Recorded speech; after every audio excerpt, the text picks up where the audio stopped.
Halo teman-teman, kembali berjumpa dengan saya Asep, agen asuransi jiwa di Manulife Indonesia.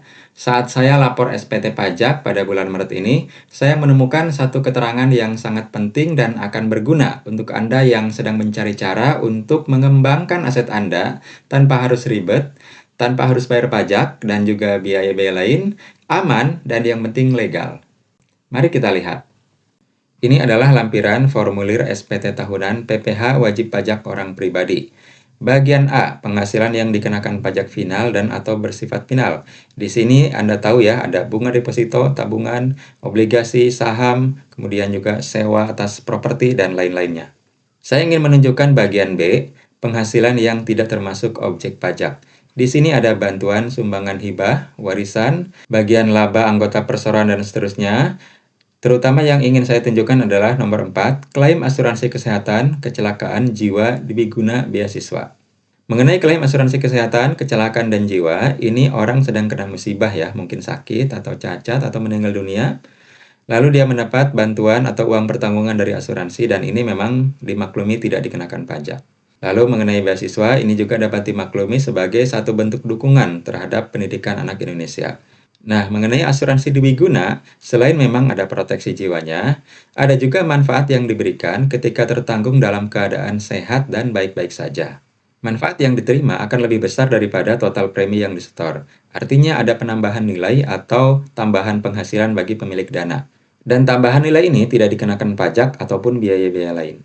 Kenapa tidak dikenakan pajak? Karena sebenarnya sudah dipotong pajaknya, yaitu ketika dana dari para nasabah ini dikelola oleh perusahaan asuransi, dana tersebut disalurkan kepada instrumen-instrumen investasi seperti deposito dan obligasi, yang mana itu sudah dipotong pajak. Kalau saat diberikan kepada nasabah dipotong pajak lagi, maka akan timbul pajak yang berganda. Asuransi dwiguna tergolong asuransi jiwa jenis tradisional. Manfaatnya dijamin sesuai dengan ilustrasi, tertera di buku polis, tidak terpengaruh fluktuasi pasar. Ini artinya satu peluang bagi Anda yang dikaruniai keberlimpahan harta untuk lebih mengembangkan lagi aset Anda tanpa harus ribet dan tanpa banyak biaya. Anda bisa tidur nyenyak dan biarkan uang itu bekerja untuk Anda. Pasif. Untuk lebih jelas tentang asuransi dwiguna, saya akan memberikan satu contoh produk dari Manulife Indonesia yang bernama Mi Action, Mi Assurance Protection Plan. Ilustrasinya ada di blog saya. Seperti ini ya. Ilustrasi manfaat Mi Action dengan premi 100 juta per tahun selama 5 tahun. Wow, preminya 100 juta. Ya, asuransi ini memang ditujukan untuk orang-orang yang dikaruniai keberlimpahan harta. Para sultan lah, kita bilang ya. Bagi para sultan tentunya 100 juta ini ya kecil saja. Tentunya lebih besar boleh banget ya, mau miliaran per tahun juga boleh. Nah, dalam ilustrasi ini, dengan premi 100 juta per tahun selama 5 tahun, berarti total setor adalah 500 juta.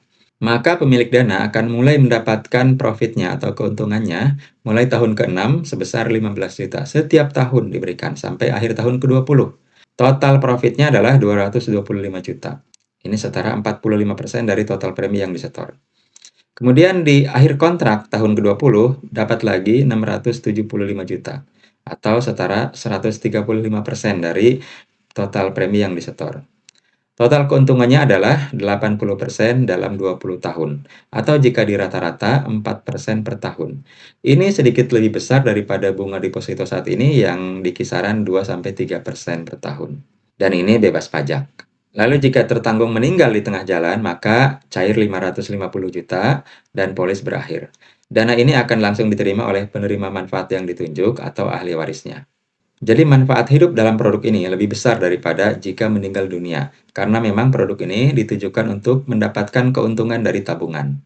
Mengenai manfaat jika meninggal dunia, maka dana itu kan tadi ditransfer langsung kepada ahli waris. Nah, ini juga bedanya dengan deposito. Kalau Anda simpan uang di deposito, maka jika pemilik dana meninggal, dana itu akan dibekukan terlebih dahulu oleh bank. Untuk bisa mencarikan dana tersebut, para ahli waris harus membawa yang namanya surat keterangan hak waris. Yang ini diurusnya melalui para pejabat, kelurahan, kecamatan, notaris, bahkan pengadilan. Dan butuh waktu serta biaya tentunya. Sedangkan asuransi dwiguna itu dananya langsung ditransfer kepada ahli waris. Jadi asuransi dwiguna dan juga memang asuransi jiwa pada umumnya itu sangat cocok dijadikan sebagai perencanaan waris. Tapi ada satu hal yang perlu diperhatikan jika Anda berminat untuk menyimpan dana di asuransi Dwiguna, yaitu dana dikunci dalam jangka waktu yang lama. Kalau deposito kan dikuncinya hanya hitungan bulan saja atau 1 tahun. Kalau asuransi Dwiguna itu butuh waktu yang lama untuk Anda mengendapkan dana Anda. Contoh Mi Action tadi adalah 20 tahun. Di Manulife ada lagi produk yang masa asuransinya itu 10 tahun. Itu yang paling singkat. Yang lebih lama ada lagi sampai 50 tahun. Jadi dana yang Anda simpan di asuransi Dwiguna itu harus benar-benar uang dingin atau uang nganggur, bukan uang yang sewaktu-waktu akan dipakai untuk kebutuhan sehari-hari atau operasional bisnis. Barangkali demikian informasi dari saya, semoga bermanfaat untuk Anda. Terima kasih atas perhatian Anda dan mohon maaf atas segala kekurangan. Semoga kita semua sehat sejahtera senantiasa. Amin.